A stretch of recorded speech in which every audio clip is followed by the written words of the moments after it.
then if okay, we got a recording story. Great. So if the mind isn't given permission to show us the truth, then truth can't show up within the constructs that your mind sets up. And there was an interesting experiment done with cats, and they wire a cat. They literally implant electrodes in the brain of the cat in the area where sound registers. And they have a clicking device, and they click this clicking device in the ear of the cat. And the electrodes are hooked up to an oscilloscope that show, the patterns of what's going through the brain of the cat. And sure enough, every time this device clicks in the cat's ear, sound shows up in the brain. Sound shows up in the brain. And then they put a mouse in a bell jar in front of the cat. And guess what? They can now click forever, and no register of sound is shown. It's gated out of the mind.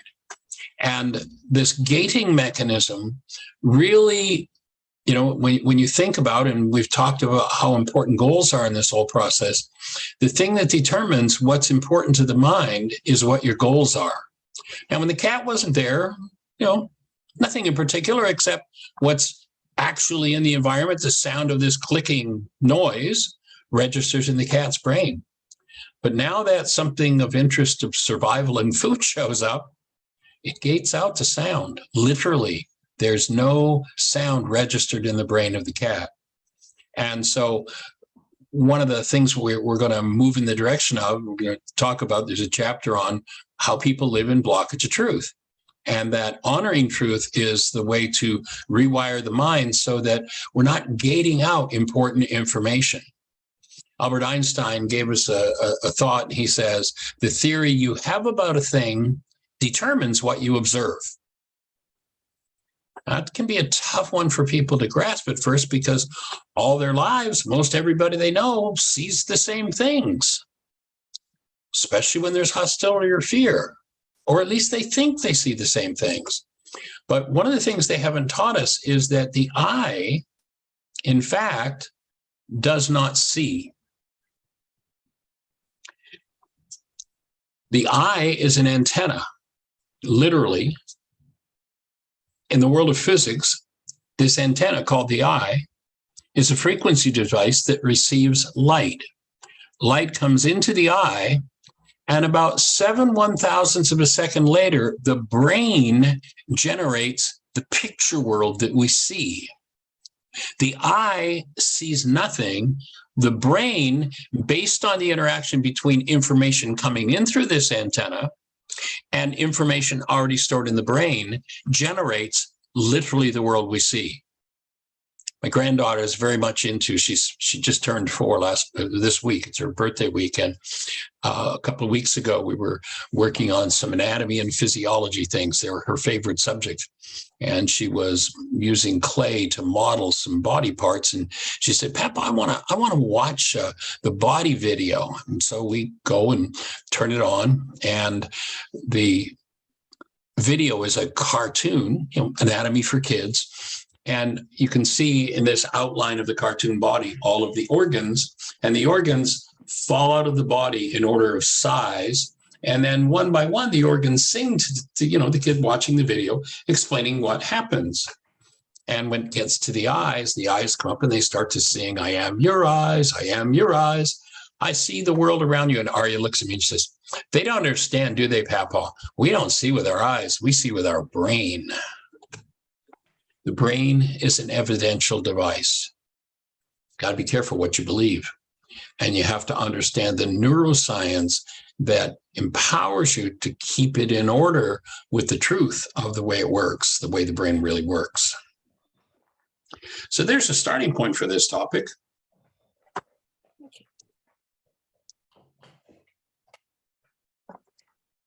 Does that make sense for everybody? Leave a question for anyone?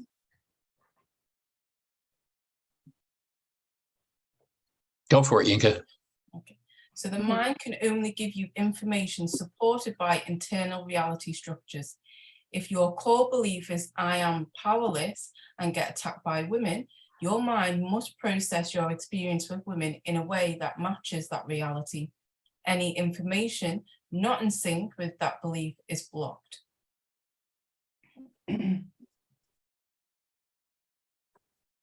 So what is your BS? What is your belief system?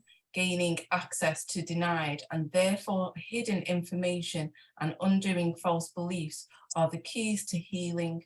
What is it at the root of the most repeated experiences? So you will have repeated experiences, which will be coming from your belief system. It's getting to know what your BS is. There's an interesting thing in the world of computers called TSRs. And the initials stand for terminate and stay resident.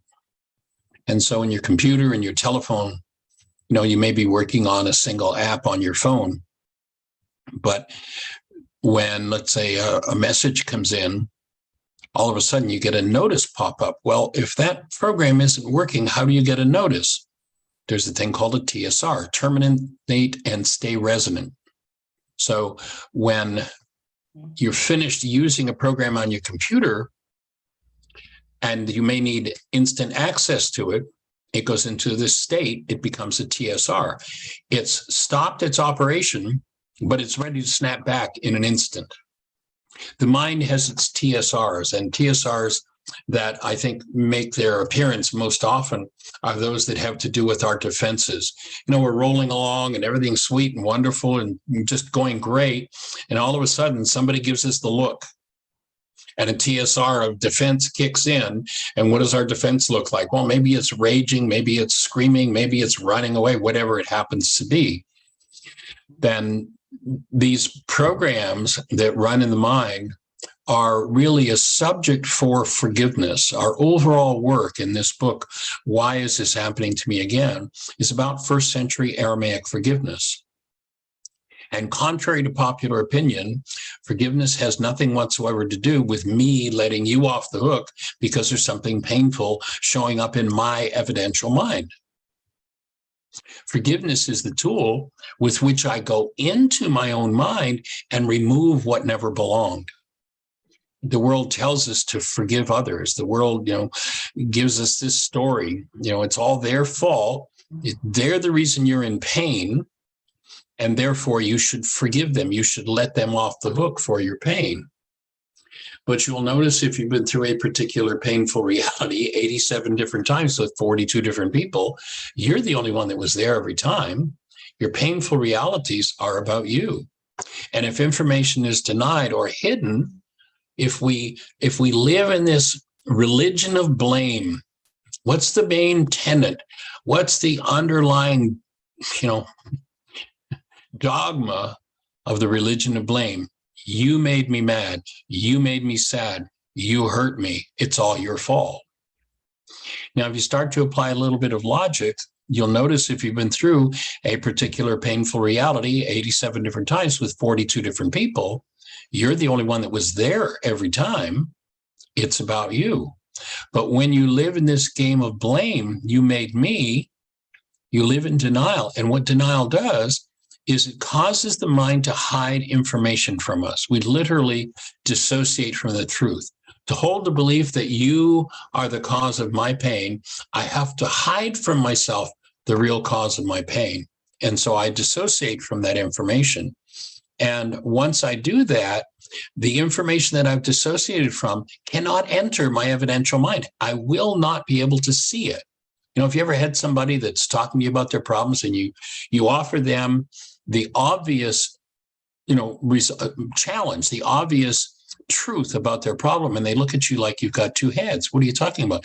There's no way that information can get into their conscious awareness, because the mind, when it's in denial, massages everything to stand behind and give you evidence that proves your conclusion is true. And if your conclusion is it's all about them, then your mind's going to structure a reality. It's going to construct a picture world where that's true.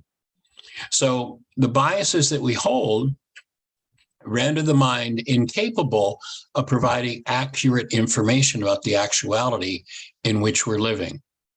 So the mind can only show me the realities that match what I hold as my beliefs and what's going on inside of me. And when a reality shows up in the mind, and we're going to talk about reality a little differently than the world.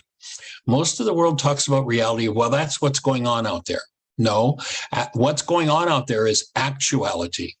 What's going on in here is reality, and everybody's got one. You know, if I asked everybody to, come forward person by person and talk about what's happened in just the few minutes that we've been together, I guarantee that no two of you would have the same descriptors. I guarantee that my description of what's happened so far today is different from yours. It's going to be much different from yours. And my realities always tell me first and foremost about what's going on inside of me. And your reality tells you what's going on inside of you. And when we try to pretend that our reality is actuality, then of course, anybody who's got a different reality from us, we're in conflict with.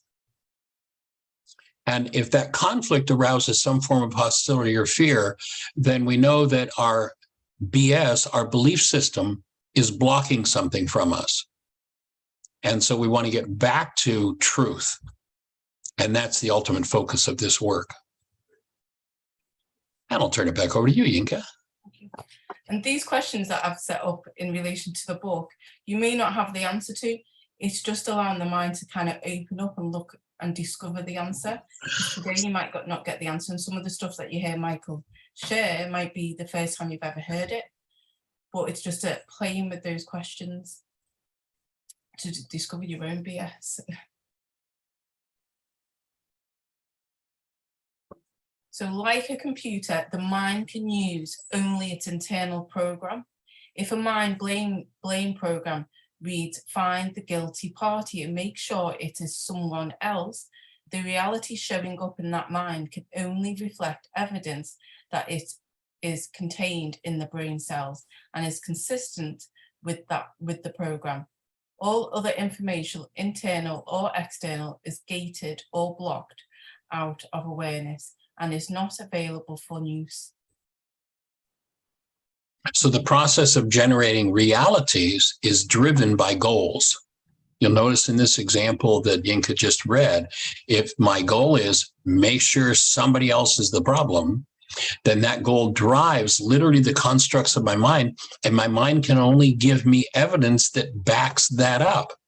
And interestingly enough, if there's no evidence to back up that, it's their fault, the mind will hallucinate it. Anybody here ever have somebody accuse you of something that absolutely never happened, telling you how you said something that you absolutely never said? Has anybody ever had that experience?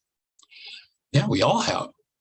And you'll notice 100% of the time when somebody accused you of something that didn't happen, notice the state of mind they were in. They were in some form of hostility or fear.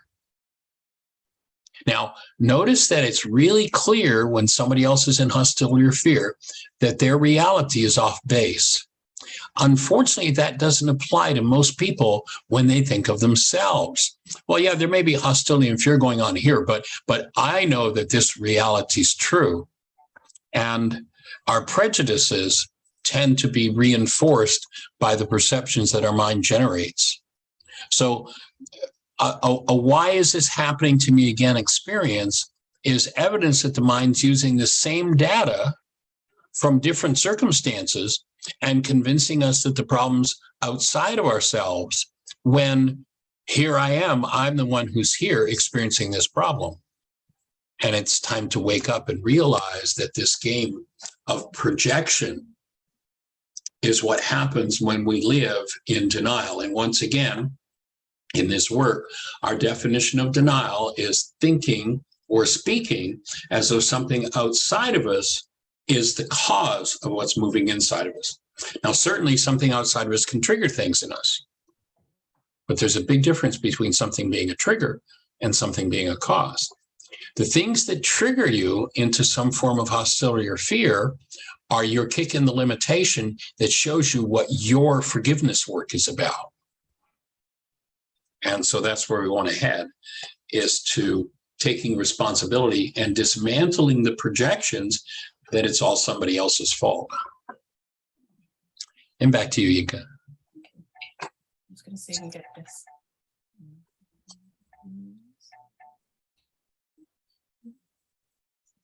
Doesn't like something that's on it. There we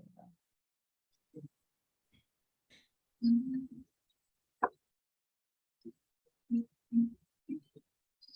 So if no consistent information is resonated by the actual being focused upon, the mind will hallucinate the needed evidence out of its past and attach it to the reality generated. That's what Michael was just talking about. A computer must be reprogrammed, or a new program must be loaded in order to access information that is different from what is currently available. So and bugs have to be removed.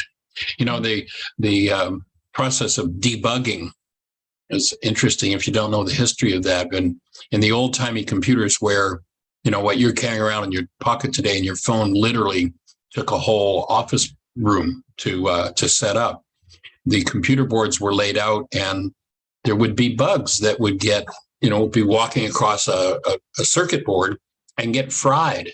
And somebody had to go and take that bug out of there. And that was where the idea of debugging started. Well, the mind needs to be debugged. And the mind tends to place meanings that it holds from past events into its brain's image of present and even future events. So people tend to live, people who never tend the garden of their own minds live in a mind that continuously replicates its past. And, you know, I feel so blessed the universe reserved the title of my book for me. Why is this happening to me again? Because everybody recognizes that title. And if we never learn how to go in and remove the dynamics of the past, the dynamics of the generations, then we get to ask ourselves that question. In the ancient teachings, they said, let the blind lead the blind and the dead bury the dead. That was speaking about people who lived in this replicate mind that just replayed its past dynamics out over and over again, situation after situation after situation. If you bring the same mind to a new situation, the mind's going to tend to play out its past meanings.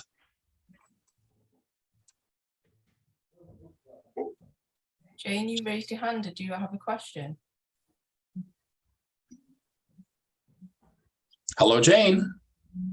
No, I was just agreeing with what Michael said in his point in the moment. It's okay, thanks. All right. Cool.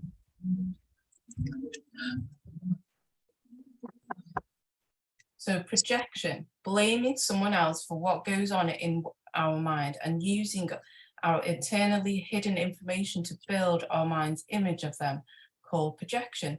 Projection of our internal process is the main block to healing.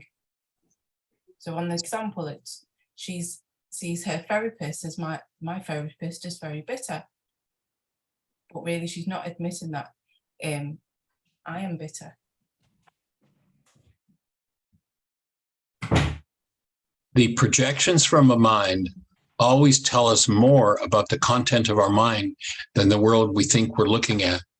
And projection, you know, our culture tends to teach us that projection is I take the reality in my mind and I put it outside of me. But that's actually externalization. Projection is what happens when somebody resonates dissociated content in me. And when that content starts to move, I literally build pictures of whoever it is I'm focused on out of the content that's moving in me. So literally taking content from my own mind. So in this case of the therapist, here's the client and there's bitterness moving in her. She's in denial of that bitterness. And so what she does is she builds a picture of what she thinks is the therapist out there. But that body that shows up in her mind made out of bitterness is a reflection of her own bitterness. That's why she's feeling it. And the conclusions that we come to about other people when hostility or fear is moving in us are telling us about the state of our own minds. They're not telling us about the state of the world. Once we've projected content from brain cells, we have information stored, and we make pictures, then we pretend that picture is outside of us. And that's the externalization phase of it. So eyes, again, do not see. Projection is totally and completely internal. The mind structure that is generated and produces this perception that the problem's outside of me is internally generated and then put on the external world. And of course, that makes it easy to ascribe cause to everybody else and to play the game of innocent victim. And my offering is there are no victims, there are only volunteers. And all you have to do to volunteer to be somebody's victim is hide from yourself a part of your own mind with which you victimized yourself. Somebody's going to show up and resonate that part of you. And if you then build your brain's image of them out of it, then you will project your victimhood onto someone else. What forgiveness does is it collapses those projections. Forgiveness is not about letting somebody else off the hook because I think they have a problem or I think they did something to me. That's pardoning. And it's a nice thing to pardon somebody. If somebody does something that's off the hook, great. But if you call that forgiveness, then you'll never do the work of collapsing the projected construct of your mind and looking into what lies beneath it and cleaning up the underlying dynamics. Now, there's an example in the book where I have a drawing of a house, and I asked our character, Richard, what is that? And he said, well, obviously, it's a house. Well, it's only a house if you have the brain cells that say that that framework with what we call a roof and a chimney is a house. But the truth is, it's just lines on a piece of paper. There's no house there. They're just lines on a piece of paper.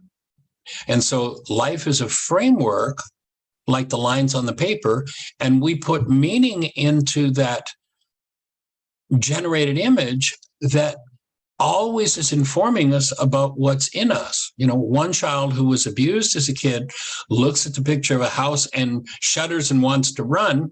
Another kid who was, in a wondrous, raised in a family with all kinds of wonderment and, evenings by the fireplace and, ice cream, their heart cockles are warmed by the picture of the house, while the other kid wants to run away. And so any framework that resonates content in the mind can be filled in by the data in the mind, either painful or pleasant. When people first start doing the forgiveness worksheet process, they usually work on what we call the negative things in their lives. But ultimately, one ends up doing worksheets on what we call the positive things in life too. Because if my mind is showing me, let's say, a wonderful reality about a particular event, and that reality is from the past, I'm still stuck in the past. It isn't a really live experience unless I'm experiencing the actuality of the event. And that is not done through the human mind. In fact, in order to heal, one of my favorite bylines is, you got to be out of your mind. So once again, the realities generated by the mind always tell us more about the content of the mind than the world we think we're looking at. If there's pain involved in perception, it's a reflection of an internal condition that is a disease. And if you break that word down, dis-ease. When we put an energy into tissue that doesn't belong in tissue, it creates an interference pattern in the tissue, which we call disease. And when we forgive, we literally remove the energetic patterns that are the cause behind our diseases. All yours, young lady.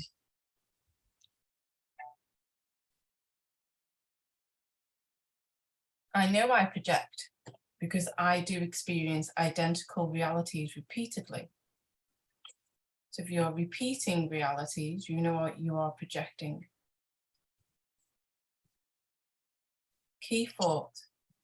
What do you believe about yourself to create what is happening in your life today? So what do you believe about yourself to create what is happening in your life today? So when you get down to it, you realize that the mind is a prism through which we see life. And if there's any distortion in that prism, then the perceptual constructs of our mind, literally the world we see, will be distorted.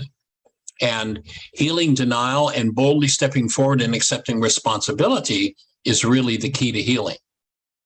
And most people get stuck in a world of trying to change others.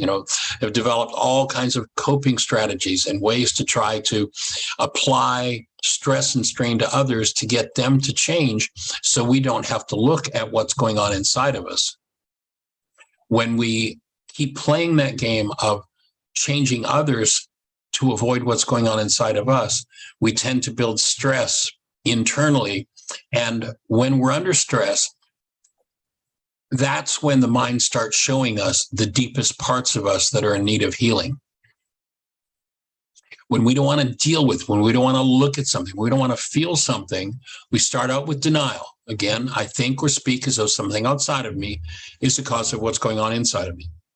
I dissociate from the content of my own mind, and then I project that content into my brain's image of someone else.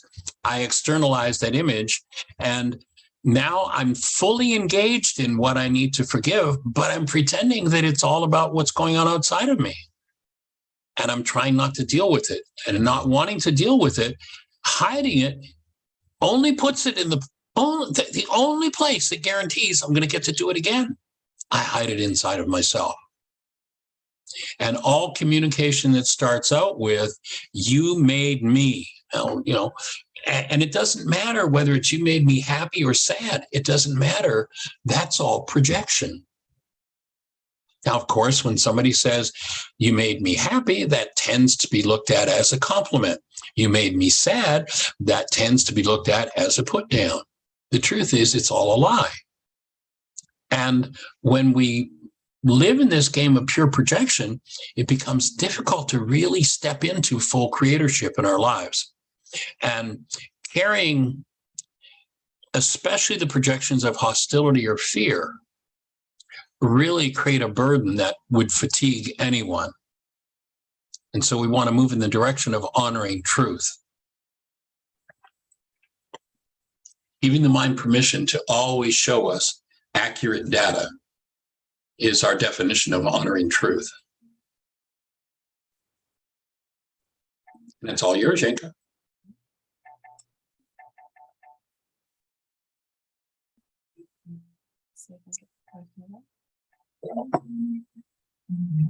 Is your computer arguing with you, Yenka? Yes, it is. It doesn't want to, I think I need to. It doesn't like something that's on it. There we go. I'm just going to stop it a minute. I'm just going to delete something off. Okay. Just a little reboot. Get rid of some of the TSRs. I think it doesn't like the video that's on it. There's the music video on it. Ah. So I'm just going to delete that off. Maybe that'll stop. Share my screen again.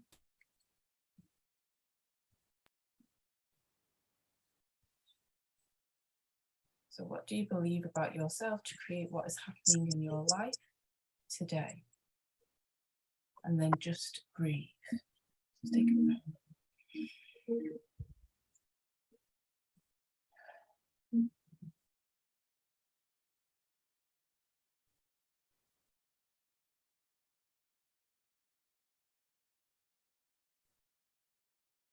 And then we've got Corey that's raised a hand. Do you have a question? Yes, I had a question. Michael, what you said about the good memories that are not in the moment reality, if I well understood. So what is it about that? I did not really understand. Okay. Is it a denial of So here's my input. A lot of people, they've had some wonderful experience in the past. And they're like, well, if I could just go back and have that again. And you can get the mind to produce something wonderful from the past and play it out in the present moment. And you'll say, well, you see, this is wonderful. but it's not alive. It doesn't matter whether it's the good, the bad, or the ugly. If it's being replayed from the past, then it's already past and there's no life in the past. The idea here is to be, rather than in the replicate mind, replicating the good, the bad, or the ugly, to be alive in the moment with whatever is actually going on, whatever the live experience is, rather than searching for some moment in the past and trying to replicate it. Does that make sense? Yes, that makes sense. Yeah, but how does it correspond with a desire, which I perhaps had from the past? Well, remember that when we talked about the evidential mind, so 10,000 brain cells are firing. Our perceptual construct, the world that we see, is made of 9 bits of data. Our goals are what drive that process. And if I'm going to be satisfied with a past wonderful event playing itself out in my mind again, I can set goals that will cause that to happen. I'll say, see, everything's cool. I'm happy. But I'm not alive. I'm just replaying something. And the idea is literally to be alive in every moment. You go back to this fellow Yeshua 2,000 years ago, and there's a man who says, oh man, I want to do this work. I'm going to follow you up. Man, I'm going to do this. And and then he says, but first I need to go bury my father. And in that Jewish tradition, the oldest son literally had to take care of his parents till their death and bury them.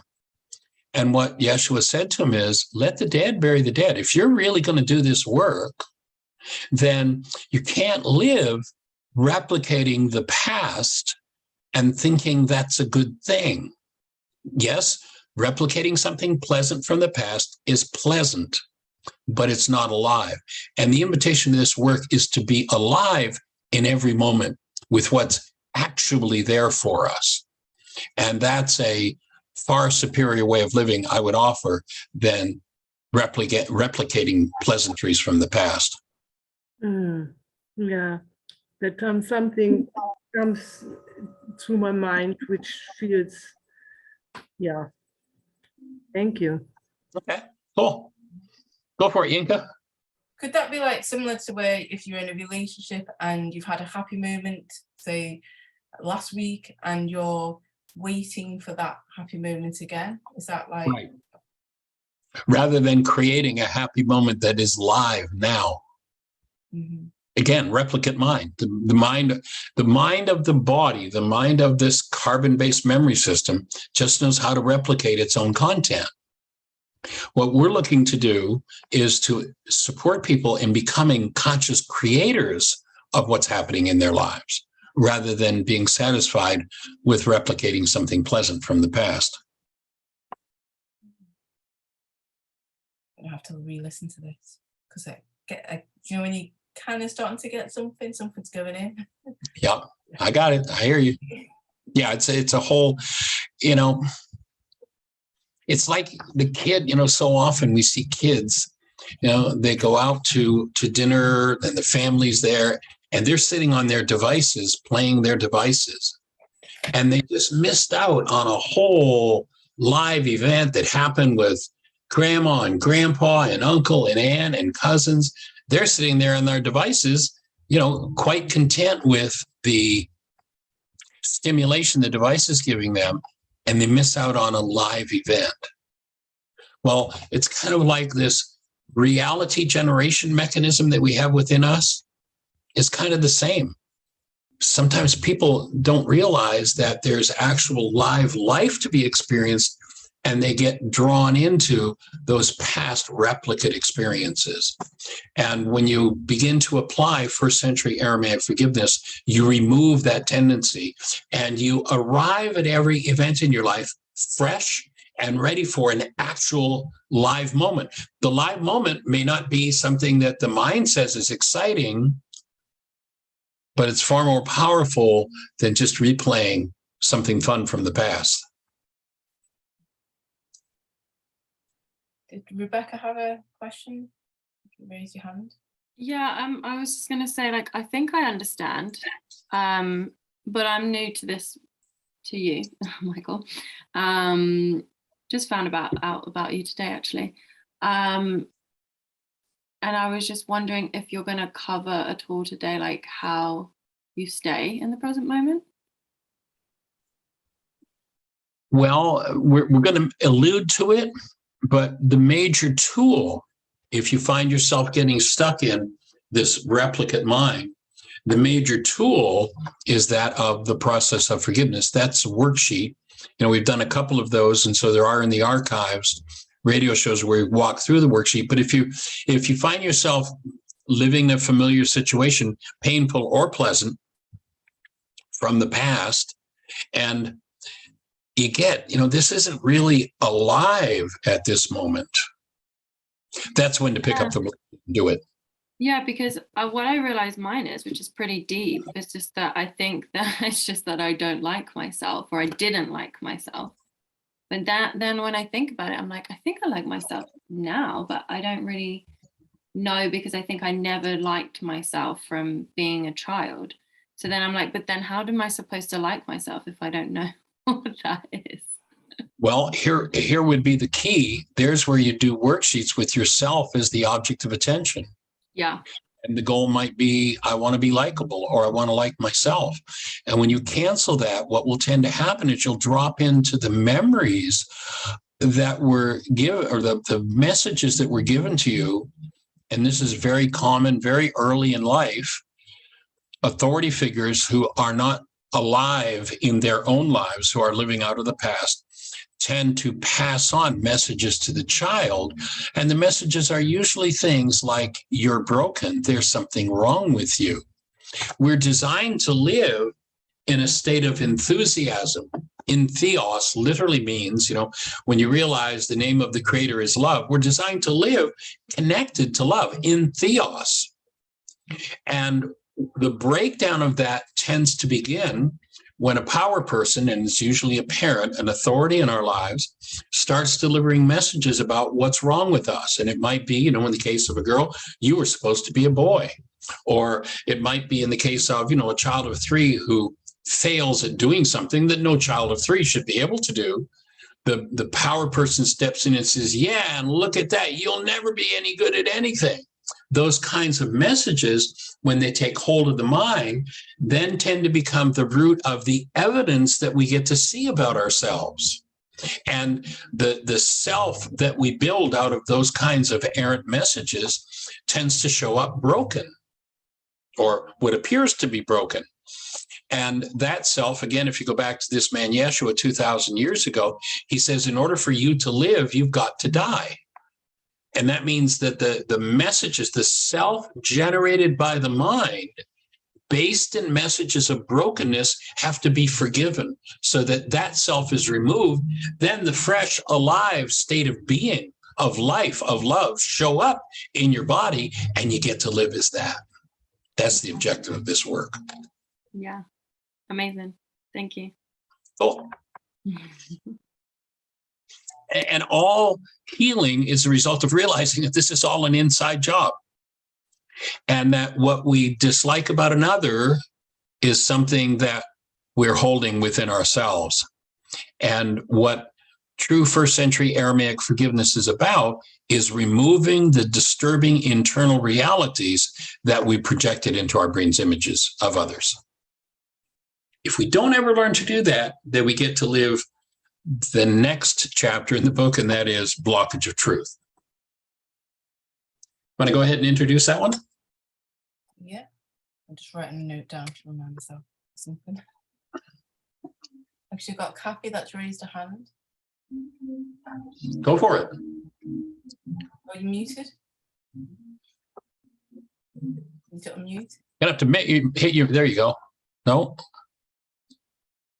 Down the left-hand corner of the screen, Kathy, there's a mute button to hit. Yeah. Okay, is that it? There you are. We got you.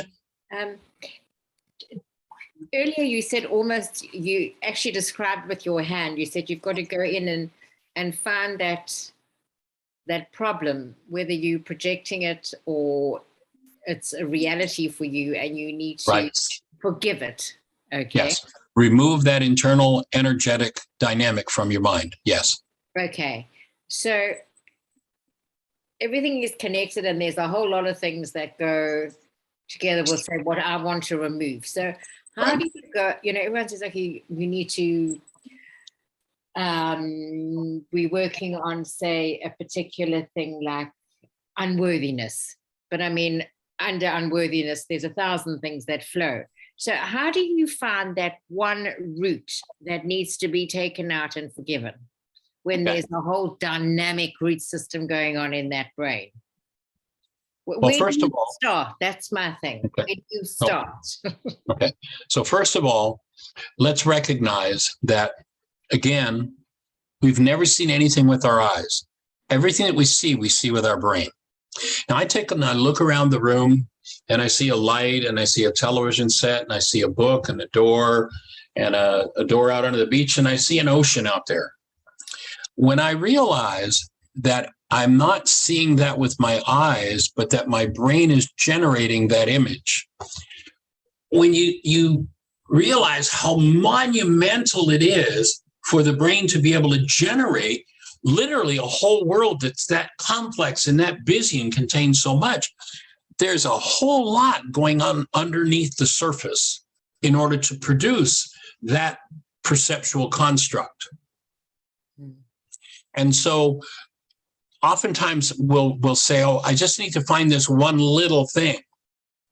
But this world that we see, whether it's the world when I look around the room that I'm in, or whether it's the world I look at when I look in the mirror and the brokenness that I think I see in the mirror, it's not just one little thing. These perceptual constructs do not rest on their own. There are many, many pieces of information, thought disorders under the surface that go into producing that complexity of a whole world that we think we see out there, but is really being generated with our brain. What the forgiveness process does is it comes out of this first century genius technology where it was recognized that the mind produces constructs based upon the goals that one holds. And if the mind produces a construct, I look in the mirror and I say, boy, I'll never be any good. I say, well, I just want to get a hold of that thought and clean that one out. But maybe I stood in front of a power person being humiliated 100 times when I was 2. Because, as a 2-year-old, I didn't know something and Dad assumed that I should have known because he just showed it to me and goes off on a tangent about what's wrong with me. My brain produces that there's something wrong with me over and over and over and over again based on the thought disorders at the root of that. What forgiveness does is it collapses that projection, that 9-bit picture of ourselves that comes from the thought disorders implanted, the thought disorders of brokenness. And in Aramaic, and we'll just do this briefly, go back to some of the worksheet sessions to walk through the whole worksheet, the instructions on it. But in the forgiveness process, you identify the specific goal that you're holding for whoever that object of attention is. So I'm looking in the mirror and I'm in tears because I look at a face that I think is just, no good, broken. I'll never be any good. I'll never be worth anything. So what I just did is I just outlined for myself 4 different worksheets. One would be a goal to be good. One would be a goal to be worth something. Each goal drives a perception, and if it drives a perception of brokenness, then the core of forgiveness in Aramaic is to cancel that goal. So let's say my goal is to be whole and feel good about myself. So then I'm going to cancel the goal to be whole and feel good about myself. And what that's going to do is take this image of brokenness and collapse it. Literally the 9-bit picture of myself that I see in the mirror of brokenness, when I find the goal that's driving it, it collapses that picture. And when it collapses that picture, I get to drop in. It's like it drills a hole into the unconscious and goes right to the root of where that painful construct started. And when I bring the root of that painful construct forward in the presence of love, and it might be just an energetic dynamic of processing through something. It might be a full-blown memory of remembering being 2 and being screamed at by dad. When I bring that memory forward in the presence of active love, and you'll remember if you look at the worksheet process, before you cancel the goal that you're going to work with in that particular worksheet, you bring forward the presence of active love. And then you cancel the goal. Perception collapses in on itself. And now, having access to the root energetic pattern, I get to bring that forward in the presence of active love. And that's when the underlying dynamic dissolves. And it's that dissolution that is forgiveness. So when I expose, and it might be cognitively, I might actually remember what happened to me at 2, or I might remember what happened in the womb. Or I might remember something that happened to somebody in my bloodline 10 generations ago. And I might not have any cognitive memory at all. I just bring forward the energy of that experience in the presence of love. And what happens when those two things meet is the lower energy dissolves and is transmuted. And that's the forgiveness process. So, when they asked the man who initiated this process of forgiveness, how many times should I forgive as to my brother? Is 7 times? If I do 7 of these worksheets on my brother, is that enough? And in Aramaic, we're told that Yeshua said, no, do 7 times 70. But in the Aramaic language, he said, no, it might take 77 times 70. How many times are you going to have to dip in as the presence of love to your own unconscious dynamics to remove all of the pieces that underlie this perception of brokenness? And it might take many, many worksheets. But that's the tool for doing it. Does that make sense of your question? It does. Thank you. Cool. Good. Just to quickly share Quite how I interesting. started off. Quite interesting. Very interesting. Because obviously I hadn't met Michael when I started this. So I just did a worksheet every morning with breakfast on just the simplest stuff. Like if I got annoyed with somebody, if the kids did something in the house that I got annoyed with, I just did a worksheet on the most simple things that just came up in the moment. But what really I had quite a lot of aha moments with just doing the simple things that came about. If I got annoyed with somebody did something in the shop, or even this, like things like I got annoyed with time. I haven't got enough time. So I did a worksheet on that. And I was so surprised on the belief systems that I had and the triggers that were behind that. So that's how I started off, just doing it with a cup of tea in the morning and just doing one worksheet. Well, I remember one particular session in which you shared a particularly poignant worksheet that you'd done that very morning. And, you had shared that you'd done over breakfast, and it was now, by that time, it was 9 o'clock at night, and you were still in a pretty fragile emotional state about the thought that you uncovered, that you had been laboring under with yourself. Would you share that? Trying to remember, because I've had so many. Right. I always tend to have them in the morning as well, because I had one this morning. Right. Well, the one I remember in particular is that thought that you uncovered that you weren't good enough. Mm-hmm. And I remember the emotion in your voice that day, and that was hours later that you were still processing what you had uncovered in the way of a thought disorder about yourself. And that's what forgiveness does. It uncovers those things. And I think what really surprised me is that when people say it like, oh, it's because you believe you're not good enough, or you believe this is what you believe about yourself, you don't actually see it in yourself. You think, oh yeah, I can kind of get that. But actually going through the worksheet, it was like, actually, I can see it in myself. I could see it rather than just hear it or think it or consciously think, oh, well, that must be what it is. It was like someone literally put a mirror inside me and I could actually see what was going on internally. And I think that's what kind of shook me the most, is that I could actually see it. It wasn't like somebody saying, oh, it's just because you feel like this, or this is probably the problem. It was actually me going inside and actually seeing it for myself.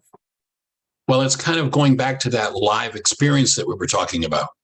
For somebody to say, oh, yeah, well, you're always putting yourself down, so you must just have some beliefs about putting yourself down. You know, okay, so that's interesting.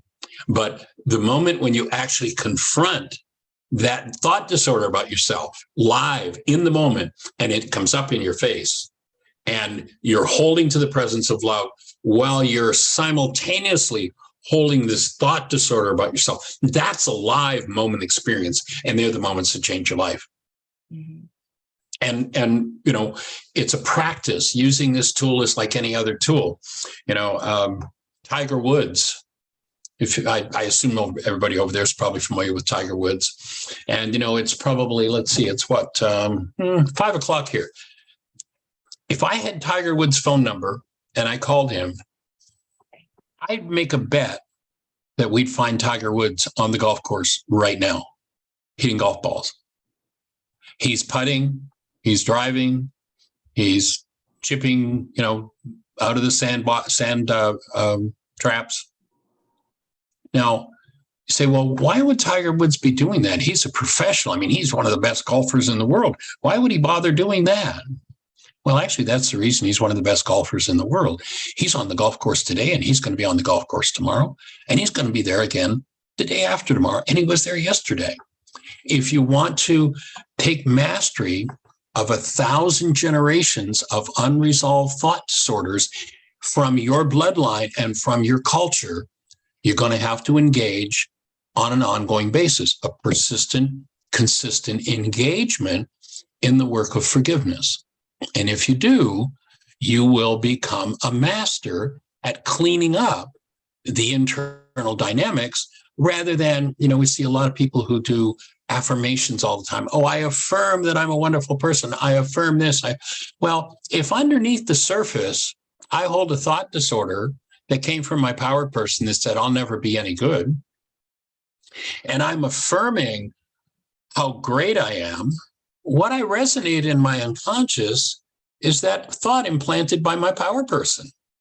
So the more I affirm how great I am, the more I resonate the underlying thought that I'm broken. And I'll tend to create more experiences of brokenness because I'm a creator. When I intervene with forgiveness, I don't need to affirm something. I need to look at the content of that file in my mind where I hold a belief that I'm broken. And I need to break into that file and clean out the garbage that's in it. And that's what forgiveness empowers. And so a consistent, persistent developmental process in using that work is necessary. I'm at the point where I started doing this work just a little better than 50 years ago. And I created the first worksheet that I taught in this Why Is This Happening to Me Again work about 42 or 43 years ago now. I've been doing this work continuously for over 4 decades. And I'll offer that some of the deepest and most important work that I've done in those years has happened in the last 2 or 3 years. And it's been my full-time engagement with this process and understanding it, teaching it, and engaging it. And you know, sometimes people are like, well, you know, I don't want to work that hard. I just want my life to change. I just want the answer of all the questions asked by the philosophers of the ages. I got $5 and 5 minutes. I want you to tell me right now. Well, if that's what you want, there's probably a better place to be right now than this work. But if you're willing to take on the work of consistent, persistent forgiveness and engage and develop the skill and the ability to access those hidden parts of the mind that need to be cleaned up, then over time, the fruit of your work will be a change in all of the dynamics in your mind about yourself, about your relationships, about your business or your finances, about everything in the world, family systems, the whole thing. And in many cases, what one ends up finding is there are generational patterns that go way, way back. Maybe 2, 3, 10 generations ago, something happened.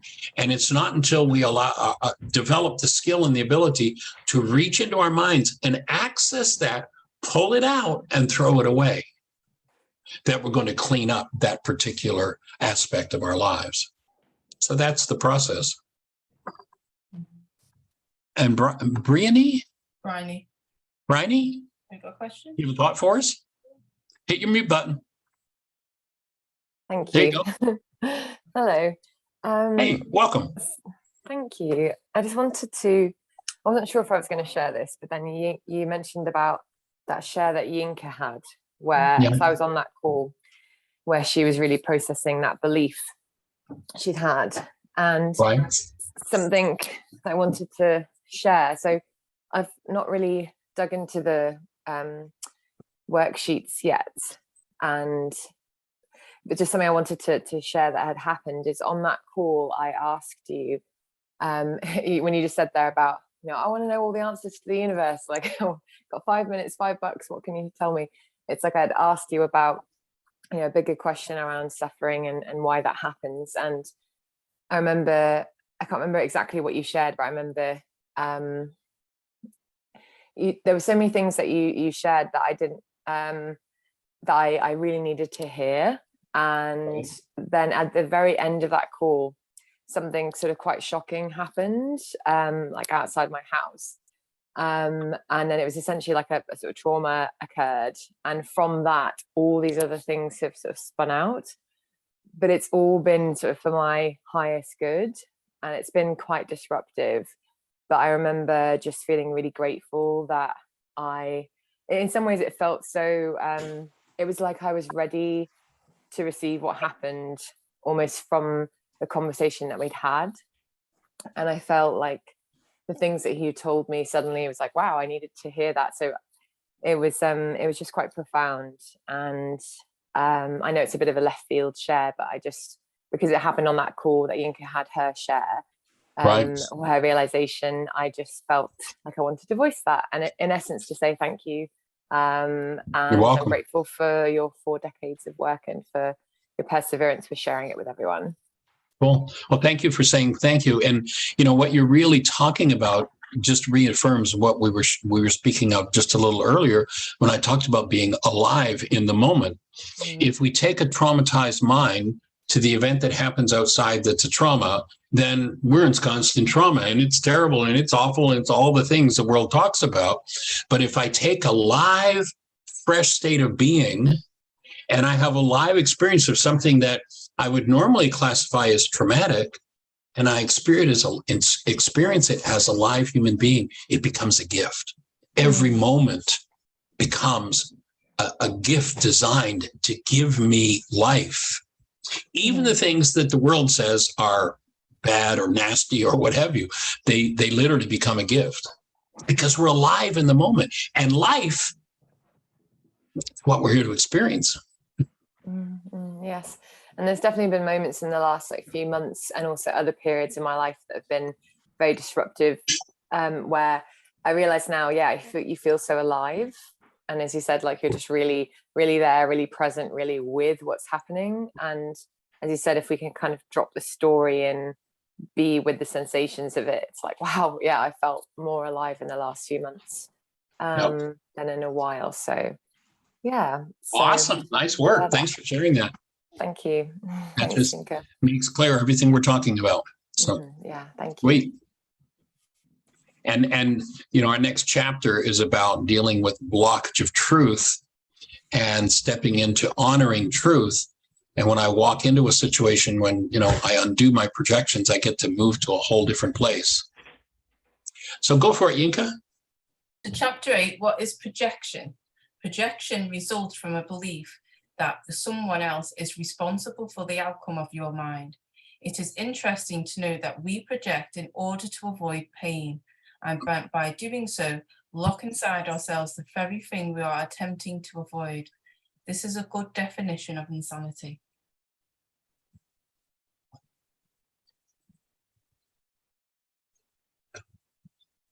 this is what Michael spoke about earlier, the mind is actually a prism through which we view life.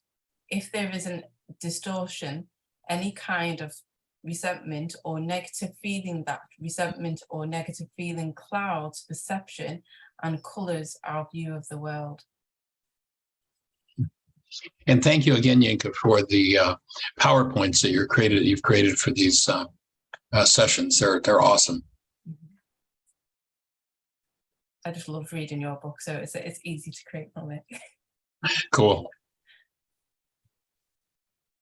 This is why the first law of seeing is love.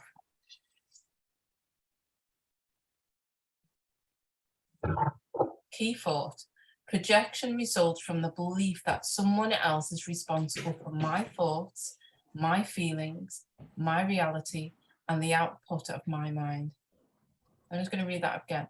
Projection results from the beliefs that someone else is responsible for my thoughts, my feelings, my reality, and the output of my mind.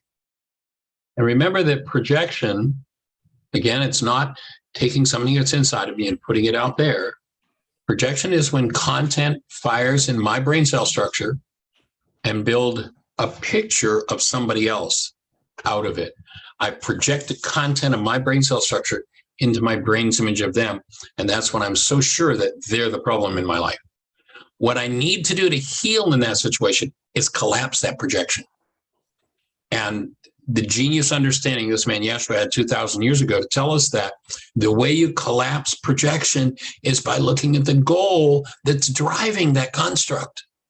And when you cancel the goal, even it can be a perfectly wonderful goal. People say, well, that's a wonder. Why would I ever get rid of that goal? It's an awesome goal. It's like, you're right. You have this awesome goal for people to honor you and cherish you. And when they don't, you're in rage and fear. What did you just tell me? You just told me that in the file in your mind on being honored, there's rage and fear.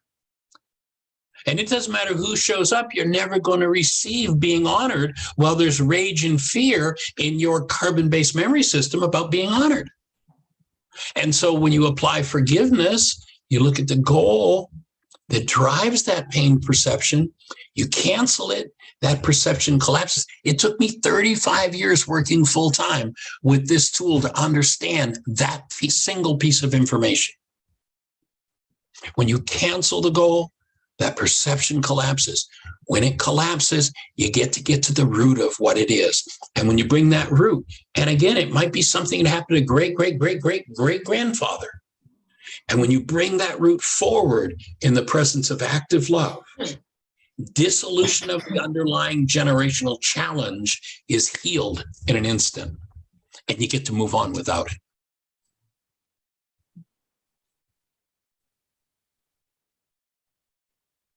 I would also recommend at that point, what you're saying about the collapse in the mind, when you do the worksheet, when you first start off, because we do have this mind that says, I just want to get to the end.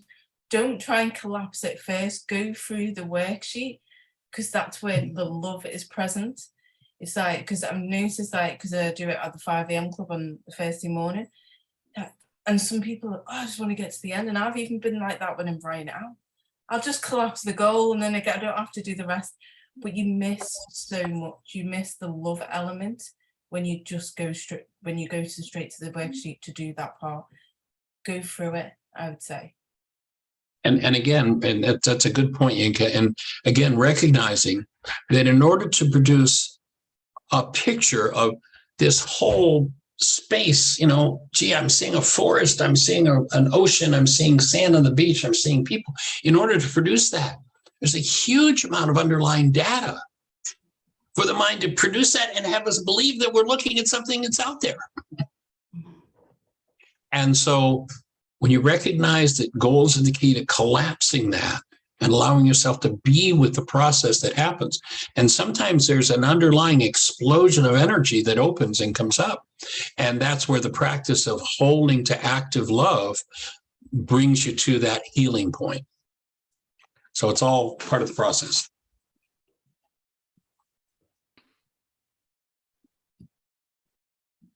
So who do you hold responsible for your painful reality? Who do you hold responsible for your painful reality? And sometimes, no, you go ahead, Yinka. I was going to say, sometimes we don't even need an answer, as in sometimes just asking the question to draw that out. Yeah. Living in the question can be powerful. There's an interesting story about Albert Einstein, and they said to him, if you were given a problem to solve and you had 1 hour, you were going to die, what would you do?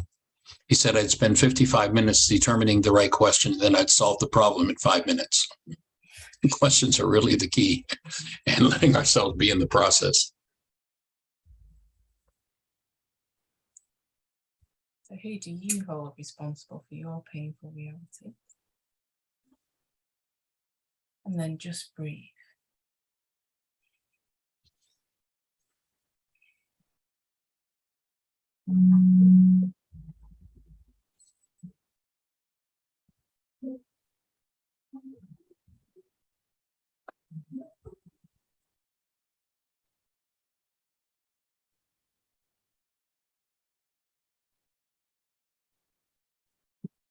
Take one more breath in. And then just exhale it.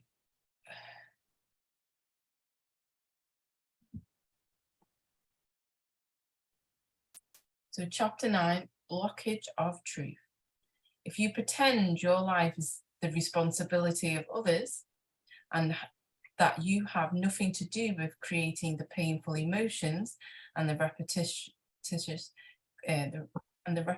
conflict in your life, you tell yourself a disempowering lie, and in doing so, hide the truth from yourself. So our culture teaches us to live in blockage of truth. And again, all you have to know to understand that you're in blockage of truth is that you hold a belief that somebody else is the problem in your life. And what happens when you tell your mind that disempowering lie, oh, your mind will build a reality, build a picture about how it's all their fault. But there's no truth in that. And the refusal to honor truth leaves one in blockage of truth. Now, what happens when people live in blockage of truth is that someone shows up and presents them with truth.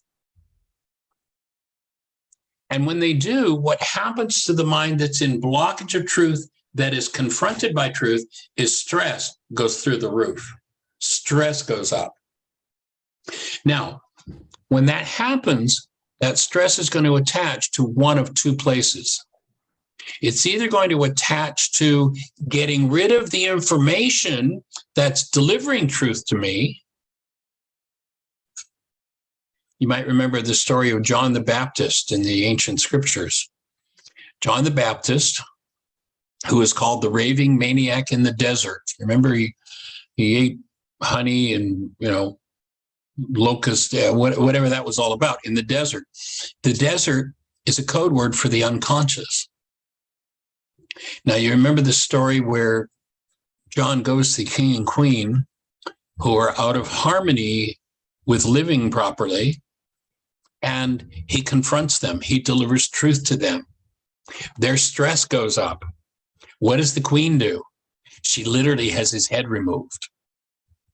One of the things to be aware of when you're delivering truth to someone is to recognize that their stress is going to be elevated. Now, there are two particular skills that John the Baptist did not have.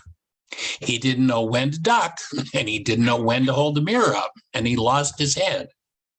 Some of you might recognize that, where, you may say in your life, you walk around in relationship to a particular person on eggshells. You don't speak truth because you know that you'll lose your head. And with these tools, you want to be careful that if you're delivering truth to someone, their stress is liable to go up, or if someone's delivering truth to you, your stress is going to go up. Now, rather than applying that stress or the energy of disturbance of it to getting rid of the information that's showing truth, rather you rewire your mind so that the mind is wired to healing, where it wants to honor truth, rather than live in blockage of truth. And it opens huge opportunities to clean up what's going on inside of the mind. When one lives in blockage of truth and somebody shows up, oftentimes relationships are destroyed. And it's because people aren't prepared to rewire their minds to clean up their own internal dynamics. So there are many unconscious influences that are beyond our awareness. Old family patterns, parental messages, blame, projection, old behavior patterns, and false forgiveness. You know, the idea that I'm going to let you off the hook for what's happening inside of me. All of those things can be destroyers of relationship when we live in blockage of truth. Psychiatrist Carl Jung points out that humans are by nature religious creatures. And if people are not given a religion, a system that's in harmony with truth, then they are religious creatures and they're going to make one up. The dominant religion globally today is a result of that process. And the dominant religion of today is the religion of blame. It's your fault that I'm experiencing this. Well, yes, I've been through it 87 different times with 42 different people, but it's all your fault. That's the religion that most of the world lives in today. And we need to replace that with a willingness to honor truth and to be with the truth instead of that whole blame game.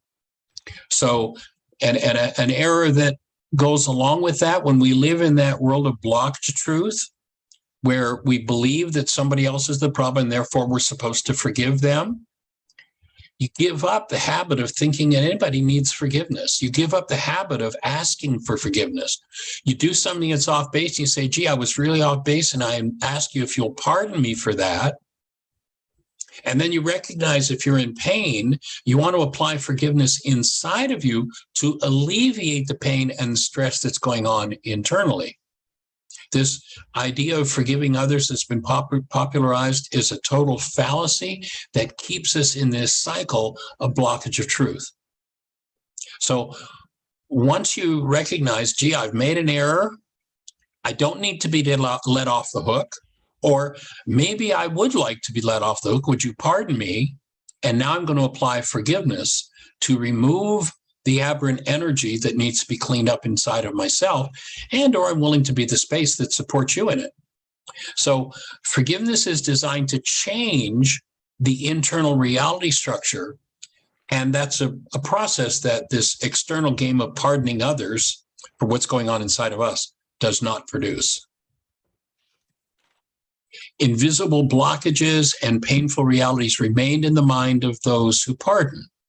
Now, it can be beneficial. If I have a particular problem with Bill and I pardon Bill, you know, he did something that brings up my rage. So Bill, you know, what you did was really off base and I pardon you for that. I literally can disconnect internally the rage that's in me and my brain's image of Bill. So it seems like that's a really wonderful result, and it is, but it doesn't heal the rage. If I realize I'm interacting with Bill and Bill brought up rage for me, rage is a product of what's happening inside of me. I might project it in my brain's image of him, but Bill needs no forgiveness, but I may pardon Bill. So I disconnect the part of me that hooked my brain's image up to its image of Bill, to its pictures of Bill. And so rage is no longer a factor in the relationship with Bill. But if I don't then take the next step of applying forgiveness, I'll walk on and I'll find somebody else to play that rage out with. So when I apply actual forgiveness, and that's the reality management worksheet, then not only do I disconnect my rage from my brain's image of Bill, but I now heal my rage. And when I've healed my rage, I no longer see people through the prism of rage, myself or other people through the prism of rage. And that changes everything big time. And I'll turn it back to you, Yinka. So many of the ideas in this work are difficult to accept at first because the brain cells must be built to see them, truth of things we would rather hide from ourselves. Somebody identifies with that one? Yeah. I hear you. I got you, Gina. So can you think of examples of a person in your lives when you and others have tried to point what someone else was in denial about and did not want to hear? A time it seemed unbelievable how difficult it was for a person to see what you and others could see as so obvious. This dynamic is called blockage of truth. And the greatest atrocity done to us as human beings down through the ages that we've bought into is that we've had hidden from us the fact that we are by nature creators. You and I create every result that happens in our lives. However, when we don't, and well, let me say this different. Everybody loves that idea of being a creator when their creation is going really well. But when it's not going so well, don't we all know the name of the person that's the problem in our lives? And isn't their name always them? Have you got somebody that you think if they change, your life would be better? If you could get rid of them, your life would be better? Well, notice if you had that happen in the past and you got rid of somebody, notice if you didn't clean up your own mind, you still had to confront that. And so dissolving that projection that what's going on inside of me is caused by someone else. Again, what's going on inside of me can definitely be triggered by someone else. And when they trigger something painful in me, they've given me the blessing of the opportunity to own and clean up that painful part of our own minds. The truth is, we create the results that happen in our lives. And when we're in denial, projection, externalization, holding your breath, then we hide the things from ourselves that we need to heal. When denial, dissociation, projection, externalization, holding the breath aren't enough, that's when somebody reaches for a drug. Oh, give me my caffeine fix.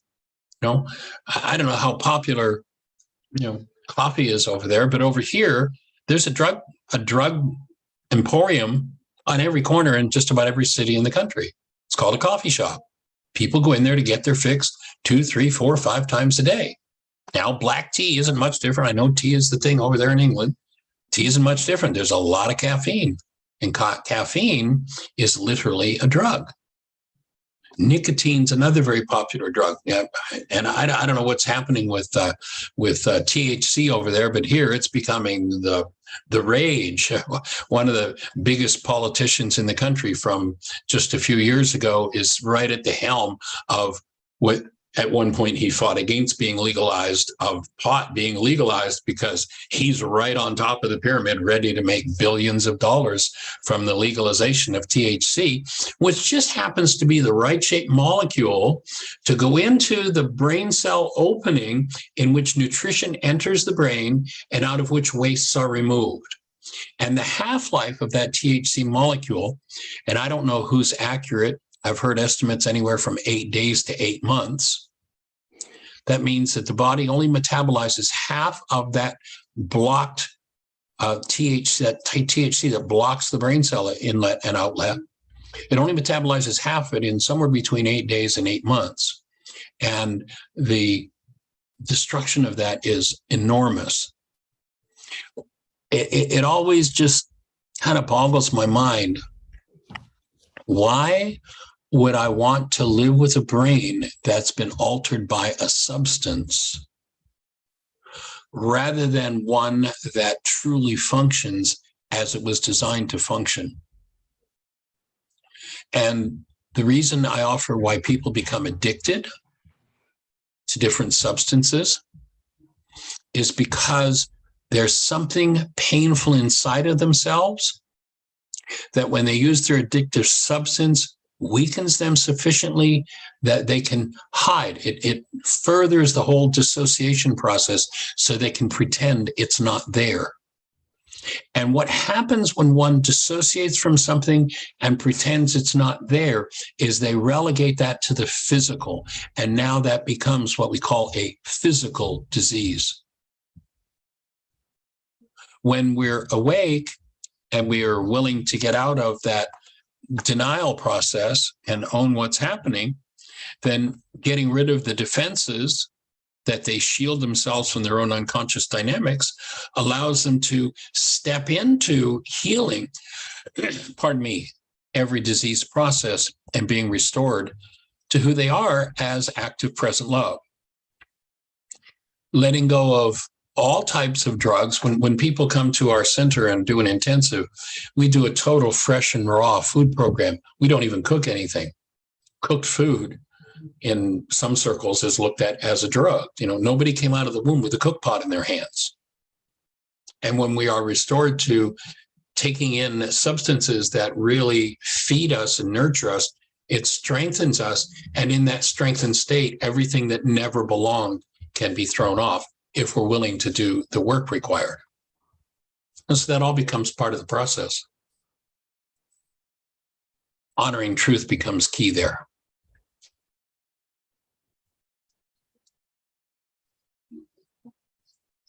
It's all yours, Yinka. So blockage of truth. This is a piece, the drawings from Michael's book. Many things influence our views of life and relationships, often without awareness.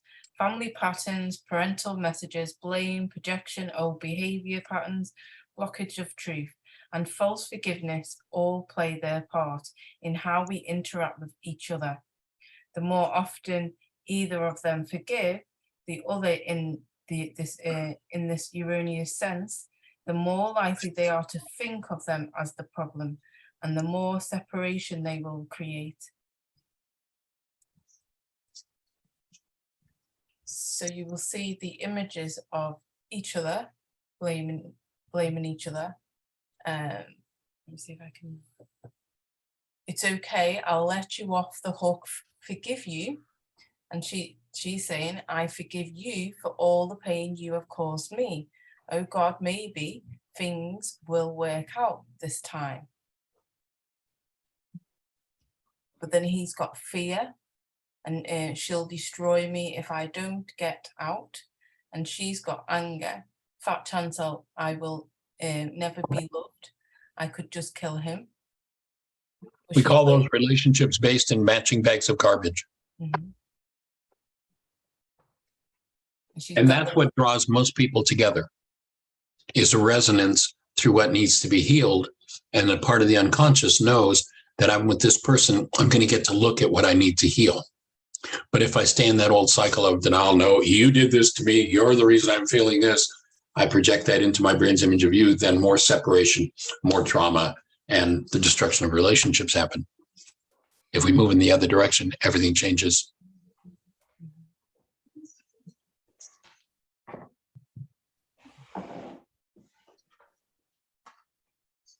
So they do the macho man act and she does the nice woman act. So this form of forgiveness maintains the need for his act and reinforces his superior while keeping his reality of fear in place and hidden. And nice woman act, forgiving and being forgiven without a change in the internal reality structures means she will set it up again. Being nice keeps her true, feelings hidden, and keeps her from looking at what she needs to heal. Basically what the pictures are saying. So relationships based in matching bags of garbage are perfect creations because each one knows exactly how to give the other one the look to arouse what that other one needs to heal. And the objective where we're going to move forward in the book now is to move into recognizing that it's through our relationships that we get to heal. And when we move out of blocked truth and projection, out of denial, and recognize I'm feeling this because it's in me, then I open a whole different space within the context of exactly the same relationship that yesterday was a tragedy, and today it becomes a huge blessing.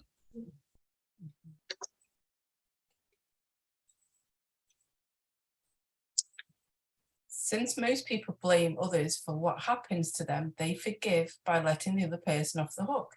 We have been taught an error about forgiveness, to pardon, not forgiveness. Until we learn the true meaning of forgiveness, we substitute pardoning and think that forgiveness has occurred. It's tricky, it's slippery to get out of this idea that I'm going to let you off the hook. I mean, I've worked with people who've been doing this work for decades. And on occasion, when the stress is up, they'll go right back into the old underlying unconscious. They know in their head that this person's not the least bit responsible, but they'll go right back into the old language of, yeah, they really hurt me and I forgave them. Because that's the unconscious dynamic. And this points up another really important piece in doing the work is to observe your own language, because your words will always inform you about what your next piece of healing is. And it tends to get subtler and subtler and subtler as you engage in doing your work.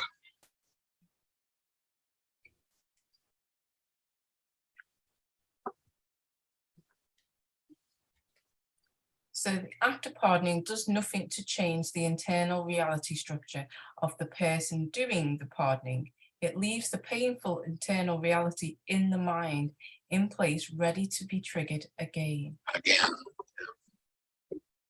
So who have you pardoned instead of forgiven?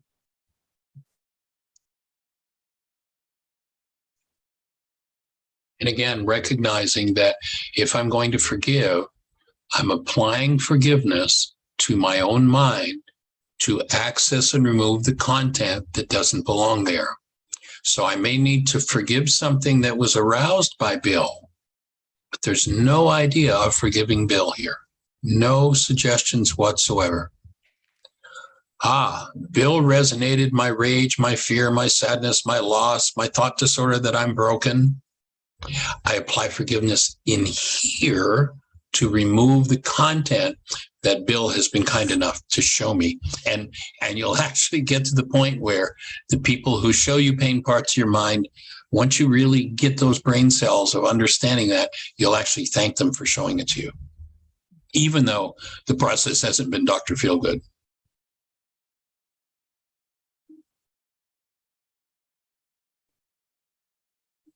Key thought: the bad news, you are the only problem in your life. The good news, you are the solution. True forgiveness is a tool. Hallelujah. Yeah. Hallelujah. True forgiveness is a tool for changing realities in your own mind.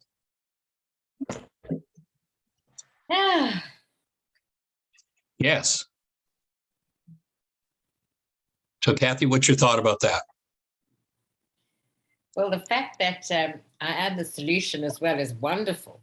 It's just to get to, I've been trying to find just now, Yinka, you put up the link to the book and the worksheets. I think that's disappeared now. How are we going to access them? I will put them back in. However, I will also put them in the WhatsApp group. Okay. Yeah, are you in the WhatsApp group? Because I am, yes. Because I think you said that the book is no longer in circulation, and I just looked for the book on Amazon and it's not available. So, which WhatsApp group are you in? Is it the main one? I think I'm in both. There was one, and then you started another one for only one message a day. Am I? Yeah, you know what? I'll put it in that one because that one's easier to put in. There's no other messages go in that one. Yeah. Okay. I've just put it in the chat again as well. I mean, the key thought, the bad news is that you are the only problem in your life. And the good news is you're the solution. I mean, that's fantastic. But it's to establish who needs to be, or what I need to. I mean, this is all new to me. I've never thought of going in and, I mean, I know about the mirror and, as soon as you see somebody that pisses you off, it's because, it's in you as well. But it's the way you making us work with it now. It's going in and finding what it is and forgiving that thing, which is a bit of a mind game for me right now. But I suppose it'll sink. And I think It takes some time. I need to develop some new brain cells. What did the other sheet say? New Exactly. brain cells needed.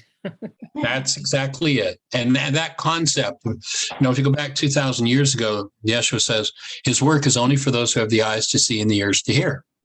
If you don't have brain cells to match the brain cells another person is speaking from, you can't hear anything they say. And everybody's listening from a different set of brain cells.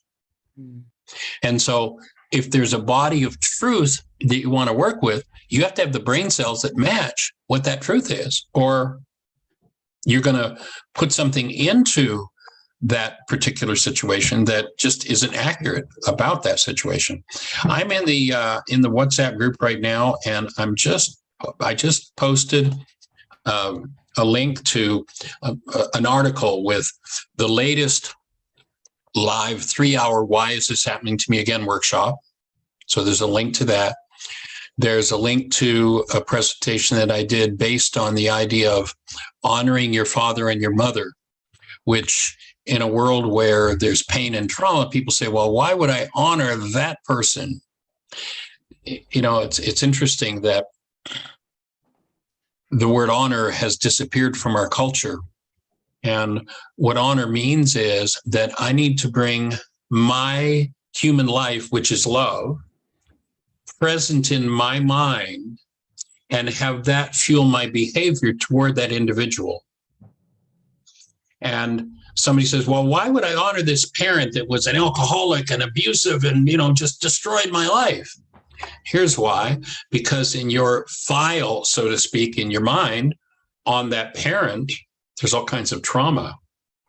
When you can bring alive, active, present love to your mind, when that file is active, and then act out of love toward that person, and the worse they were, the more important this is, because when you do, that passes through that part of your mind and you get to heal.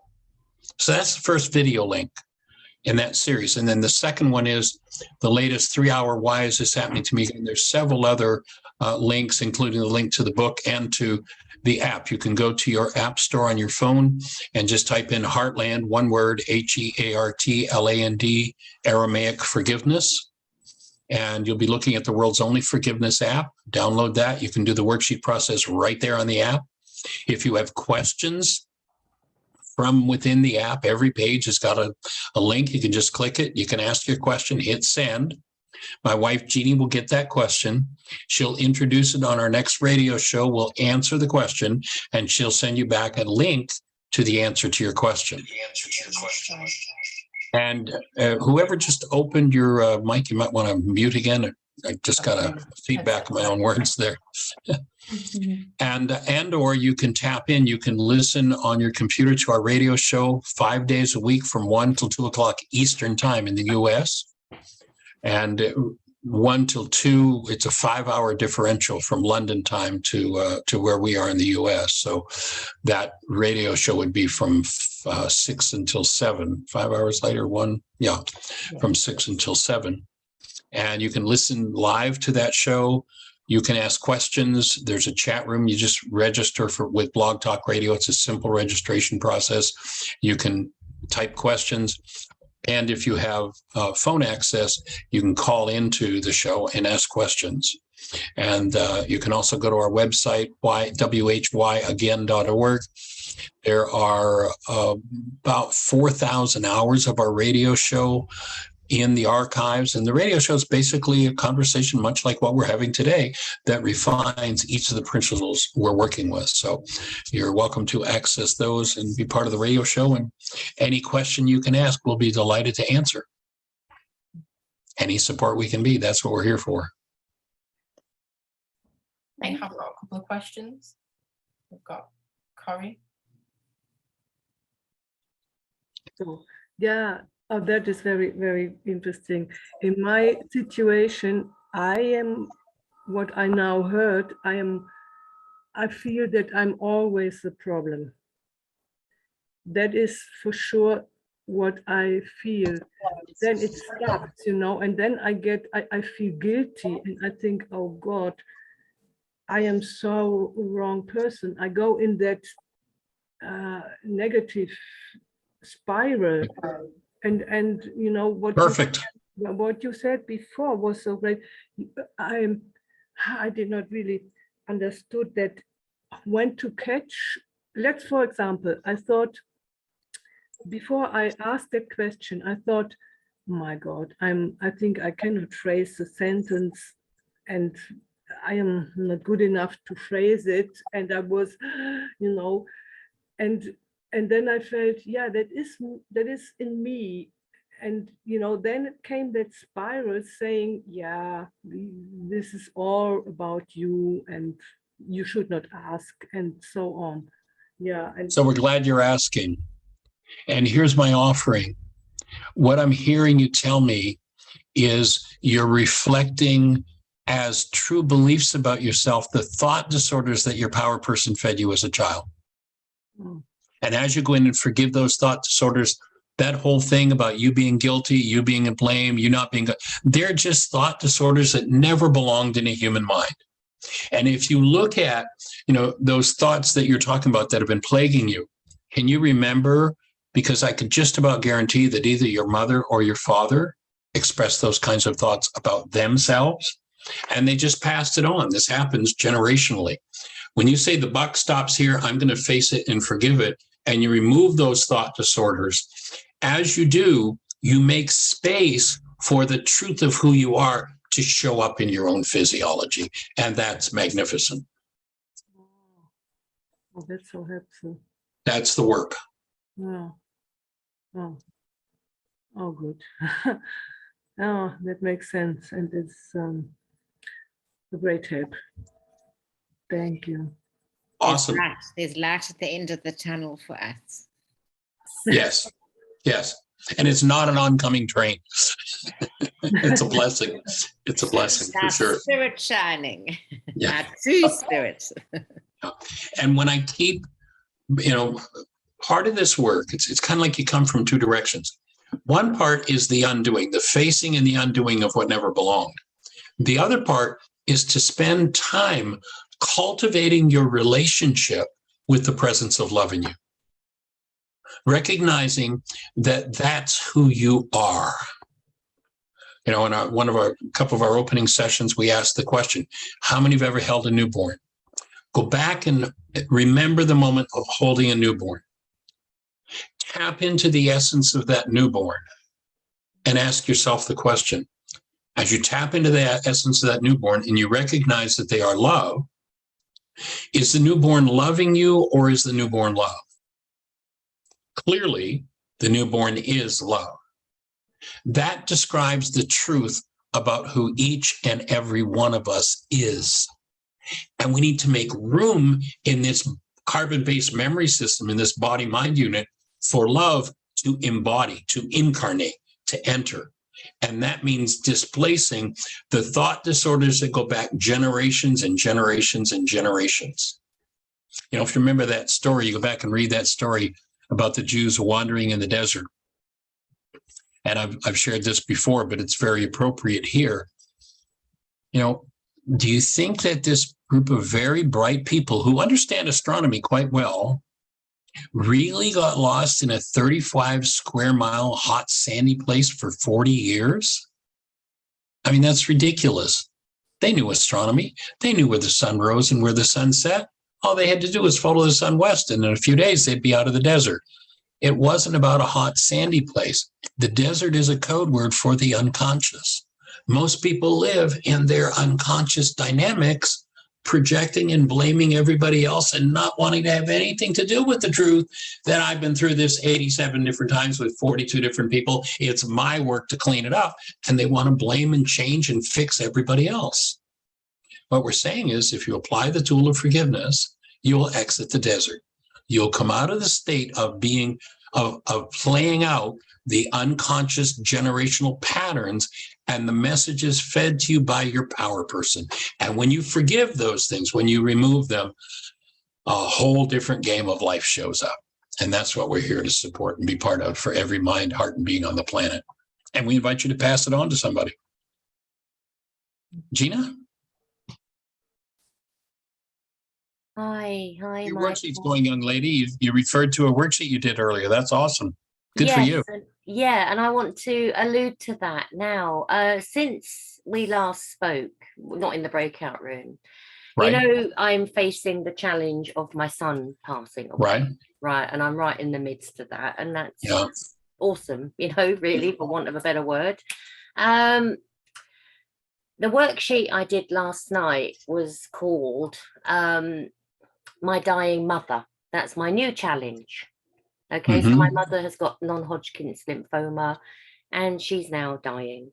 And what you said about, and a lot of stuff actually came up, a lot of issues I've got to work on, abandonment being a biggie. But what you said about honoring our parents and being in the presence of love with them really hit a chord with me, because I haven't got a lot of time left with her. So That's going to be your healing. Absolutely. It's going to accelerate it, right? Absolutely. 2000%. Yes. Yes. So I don't really know what the point of me speaking. I just wanted to fill you in really on what's going on for me. And I did a worksheet on it last night, and I've still got a lot of work to do around past issues as well.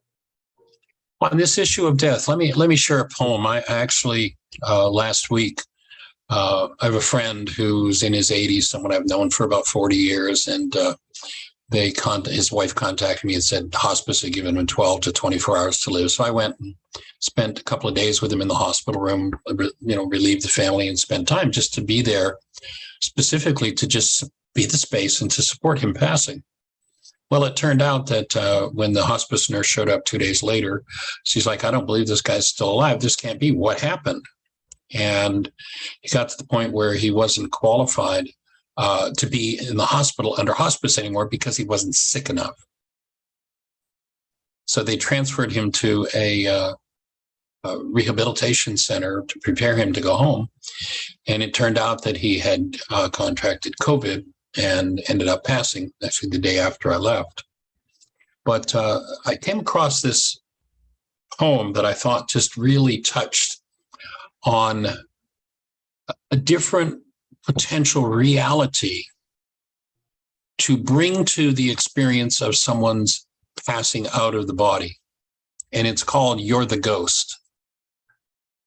There's a part of the grieving process where your soul kind of leaves your body too, as though it's off searching for the one you lost somewhere in the ether. You walk around doing all the right things, putting one foot in front of the other, living, but it's really as though you're a ghost. Perhaps you are. Perhaps your soul searches until you find the one you miss, and then they tell you to go back and live. So when that numbness passes, brave one, maybe it's time to do what you're told, to go back and live twice as hard. You don't belong there in the ether, nor do you need to search for that one you lost. They will find you, and when they do, you'll feel it. Engage in the forgiveness process around the very act of death, and death becomes a blessing. Okay. I don't know what to say, but gratitude. Breathe with it. Nothing need to be said. Oh, God bless. Yeah. That poem really resonated for me, because I know, some of you know that when I had my brain injury and had a death experience, one of the parts of, on one of the occasions where I passed, well, what they call it, dying, isn't it? But it's not. I saw all the people that had died, but they all turned their back on me, and they would not even look at me. And it was like something guiding me to go forward. But when you were just saying then, it was like, because I was meant to come back, you know, it just kind of resonated, that what you just said, and just sensing them turning their back away from me. Right, exactly. Yeah, I remember working with a woman, this goes back almost 40 years ago. I had a private practice in South Florida. And there was one who's in her late 70s, And her parents were in their 90s, and her father was very ill and getting ready to pass. And the word death was not allowed in their family system. She had done a lot of work with me over a period of 4 or 5 years. And so we did some processing around her father's imminent passing. She went home and brought up the issue of Dad's going to die with she and her mom. And there was this explosion of energy in the family system. And she knew what to do. She breathed, she used the tools, and allowed Mom and Dad to process all of this. And then at the moment of her father's passing, as a result of bringing up the fact that he was dying, for the first time in her life, and this woman's in her late 70s, for the first time in her life, she heard the words from her father, "I love you." And when he passed, she and her 2 children and her mother were standing around Dad's bed, holding his hands. And she said it was one of the most powerful and beautiful family experiences that she'd ever had. And that she had a better relationship with her father after he left his body than she had before. Maybe death isn't the ending that we've been taught it is, but if we bought into that belief, then our mind produces this reality that blocks out what's really possible when death occurs. So forgiveness around death can be a very powerful process to engage in. Very profound. Is everybody breathing? Yes. So remember that when something resonates and you're holding the breath, that's a way of holding on to that energy. And that's the place. And I love that slide that you created, Yinka, of just breathe. You know, if you don't know what else to do, there's something going on in your world, you don't know what else to do. If you do nothing other than breathe, your life will change. And if you want to join the Mind Shifters and Still Point Breathing process, it's a program that, you know, people can engage in for a month. There's a 3-month package, or you can do a year. If you're interested in that, drop Jeannie an email, jeanie@yagain.org, and we'll contact you about it. Can I just say about that still point breathing, what I sense, like, because that, you know, you went to Joe Dispenza's and did all the different meditations and all the different breathing. What I find that when I come to yours to do that type of breathing, I feel like I go home. It's that sense of I go home when I do that breath. Yeah, it's that's not what trying it's to hold anything in or think or change anything. It's a sense of I go home. Yeah.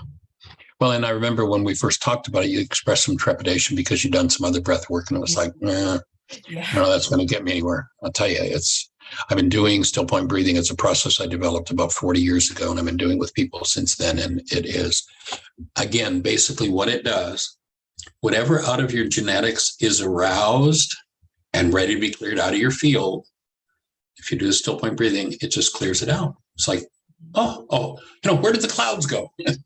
And that's what happens with it. And it's ultimately a process that's meant to be done for yourself, by yourself.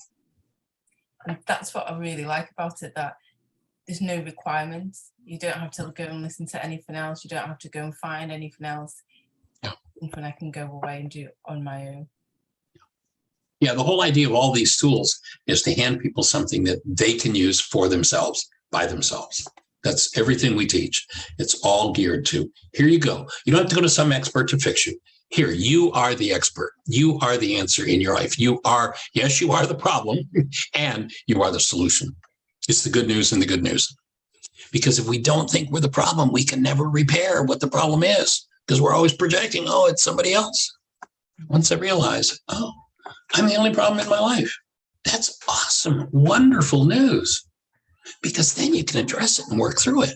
Here are the tools. Here's how to do it. I rest my case. You like that one, eh, Kathy? Namaste. Sweet. Slides. I was just breathe. Yeah, just breathe. Nice work on that worksheet, Gina. That's awesome. And know we're holding this space for that work you need to do around your son and around your mom. It's important work on the planet right now. I'm very touched. So much gratitude, Michael. I'm so touched.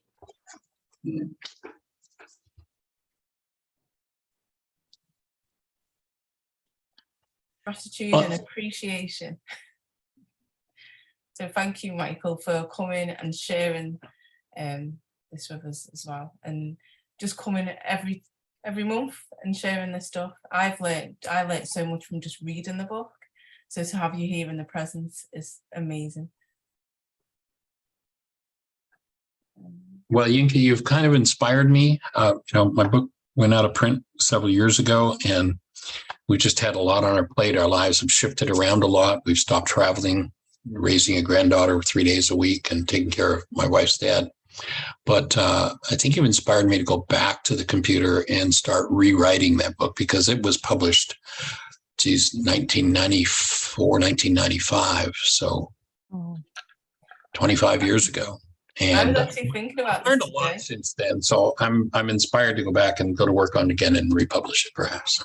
I was thinking about this today, and I really hope you do, because so many people from the group and people that aren't even in the group that have spoke about your book have gone and found a copy on Amazon or eBay. I do think my personal opinion, it has to be out there. It has to be out there. It's kind of like your legacy has to stay out there for people to know this. I've read a lot of books and taught a lot of different teachings. I find this like the missing piece, and just helps you understand all the other teachings. Yeah. One of the most common comments I've gotten over the decades in putting this work forward is, everything I always knew, I now understand. Yeah. It gives people a place to put everything. I mean, one of my degrees is in holistic philosophy. One of my doctorates is in holistic philosophy. How does it all work together? And when your brain can generate a construct that puts all the pieces in place, all of a sudden, it works. The story I tell in my book about the little girl who's interested in puzzles. So one day her mother sees a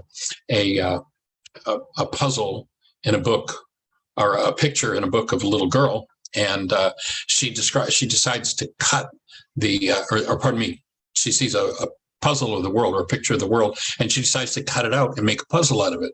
Her daughter likes puzzles, so she takes the picture of the world and shows the puzzle to her daughter and says, "There you go." And she mixes the pieces up and says, "Here, you all have fun with this." And 10 minutes later, the little girl comes back to mom with the puzzle assembled. And she's like, "How did you do that? I couldn't even have done that." She said, "Well, Mom, I noticed on the picture, on the other side of the picture of the world, there was a little girl, and I put the little girl together and the whole world came together." When you bring this back into harmony with the truth of who you are, everything about life just becomes like, wow, what a blessing. What? I had something to complain about yesterday. What?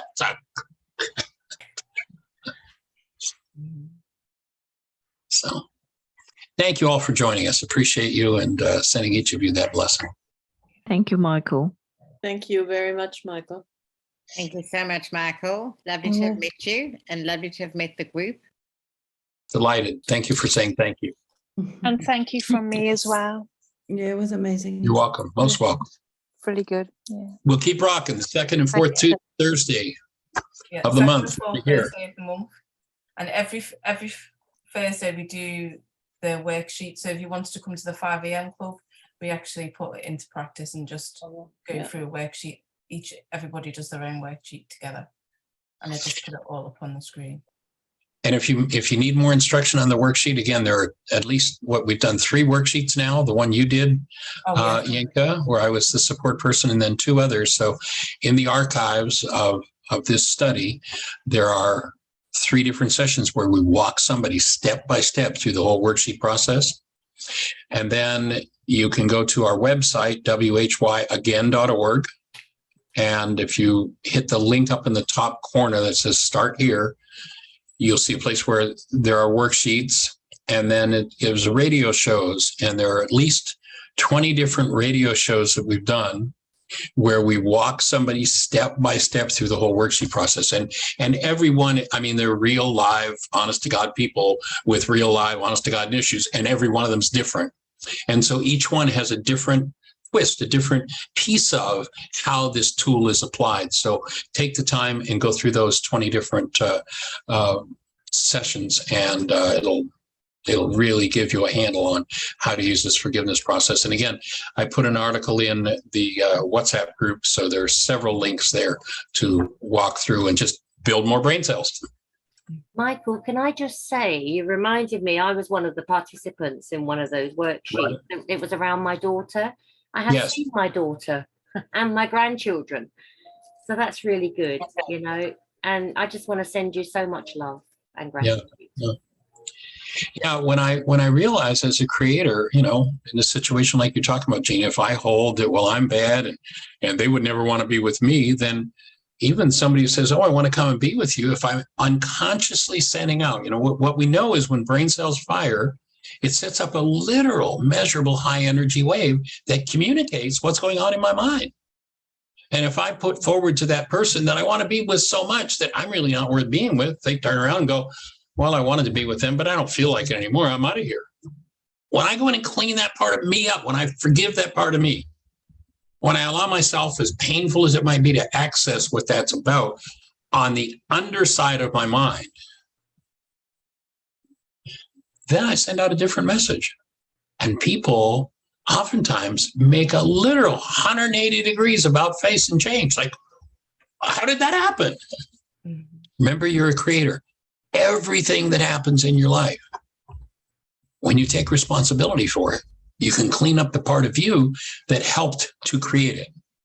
Other people, you know, we're co-creators with others. Others have their responsibility too. But I'm the one that is the answer to the why is this happening to me again challenge in my life. Mm-hmm. You're the one who's the answers to that in your life. Yeah. Daniela? Did you have a thought for us, Daniela? Oh, no, I'm just agreeing with you. Yeah. Okay, cool. Awesome. I feel like, where have you been all my life, Michael? Yeah. I blame understand you for not being here already. Do you know what I feel like? I feel like, oh God, I'm having to start all over again. I feel like I've been working on myself my whole life. Isn't that awesome that you get to do that? Now you could bring a reality up. You could bring a reality. You could bring a reality of, oh no, I have to start all over again and make it what you've made it before. Or you could go, wow, I've been doing all this work to build these brain cells, and now I have a whole new fresh possibility. How cool is that? Yes. You can go either direction. You could go, or you can go. Yeah, I feel like so many things make sense. And like so many things that other people say, like you've made it clearer. And I'm like, oh, this, that, this. And I feel like I've known for such a long time, like what my issue is. And people tell me like, oh, you don't believe in yourself. You don't love yourself. And I'm like, yeah, I know. So like, what am I supposed to do about it? What do I do about it? But you know, right? My radio show. When you go, I love you, and it doesn't work. Yeah. My radio show is actually now a 2-hour show. We've been doing it now for 11 years, 5 days a week. And in the early days of it, there's a psychologist named Dr. Tim Hayes, who's a clinical psychologist, been in practice 40 plus years in Chicago. And he kind of was on the show with us and sort of became a co-host. And then a couple of years ago, he's like, Michael, I'm ready to do my own show. So now our Mind Shifters radio is actually from noon to 2 o'clock Eastern time. Dr. Tim does the first hour and I do the second. And as a clinical psychologist, Dr. Tim is somebody who's been really searching and, you know, wanting to have truth. And he's shared on the radio show more than once that he's done everything he could get his hands on to do with healing. And, you know, he'd say, he shared that, you know, there's psychologists that have got this great reputation, do this wonderful work with people. And he and other psychologists have gone to their workshop and they come back and they can't do it. They can't replicate what that person did. And he said when he came across this work, and he's been doing it now for about 20 years. So when he came across this, why is this happening to me again, in Aramaic forgiveness work, he said, I can hand this to why I'm doing this show, he runs a support group every week. He donates his time. He does a radio show 5 days a week, an hour a day. He said, the reason I do this is because I can hand these tools to anybody and they can produce the result. Anybody. And that's been my focal point. You know, my background's electronics with a side study in physics. In my original work, you know, if you designed or built a piece of electronic equipment, it really didn't matter what your belief system was. Oh, you got mute. I've gone to mute. That's interesting. So when you were building or designing a piece of electronic equipment or repairing it, it didn't matter what your philosophy was. It had to work when it came off the bench on the other end. And so that's been my focal point with these tools over the last 50 years. How do we put it in a format that we can hand it to you and you can produce as an effective a result as I can? And you can do that with every one of these tools. And anyone can. And we encourage you to share it, put it out there. Our commitment is, what we're looking to do is to hit a critical mass. You know, there's a physicist who lived 2,000 years ago that said a little leavening leavens the whole loaf. He obviously was not talking about bread. He was talking about critical mass in physics. And when enough people step into the place where they're functioning alive in every moment as the presence of love, together we create an energy field that's going to permeate 7.5 billion minds, and 7.5 billion minds are going to wake up. And the whole game gets to change. We get to live as humans for a change. So that's why we do what we do. I love it. Yeah, because it can get a bit lonely, can't it, when you're doing this work? It can, yes. Sometimes. That's one of the reasons for community. That's one of the reasons we do the radio show. Yeah. And we're looking to develop communities so there's support. And because there are not many circles in today's world where you can have a conversation about this and people don't look at you like you're weird. So awesome. Yeah. Well, any other That's why I thoughts? open the book club up 7 days a week, because it's here. Yeah, that's one of the wonderful things about this group, is that we're all on our individual healing journeys and we're all doing it together. Yes.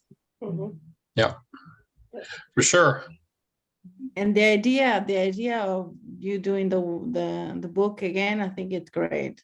I think Yes. that there's so many little things that you're learning and just talking to people and helping people that you can make a new edition of the book even more powerful. I think it'll be great. Yeah. If you have the time, obviously, and the passion to do it. Well, I'm moving in that direction. We do have a granddaughter that's just turned 4 that is kind of the light of our lives, and we raise her 3 days a week. And you know, the nice thing about having a grandchild as opposed to having children is when she comes to our house, we're just there. We don't have all kinds of other things going on. We're just there for her and with her. And she's taught me that my purpose as a father was, and I knew it to some degree with my kids, not as well as I know it now, but that my purpose was to really identify her as who she is, as love, and make sure that I never send a message different from that, because she doesn't deserve any of those messages. And that means that I need to recognize who I am, and I need to keep cleaning up my mind so that I can be that space for her. And instead of, creating a container that makes her in the image of what I want her to be the space where she gets to create her own container for who she is and what her purpose is in the world and her full expression. And that's just the most awesome. You muted again. Weird. Thank you for catching that. So. Thank you so much. Yeah, it's been great. Honored and delighted. So much Got a very lucky granddaughter. I'm a lucky grandfather. Grandfather, yeah. Yeah. All right. Well, we'll see you all in 2 weeks, and or on the radio show, or if somebody wants to join the Still Point, Mind Shifters in Still Point, drop Jeannie an email, jeanie@whyagain.org. And I will be putting out all the information in the group as well. So you'll be able to just click on the link. All right. Thank Blessings, you. everybody. Thank you. Thank you. Thank you. And love and good wishes. Bye. Bye.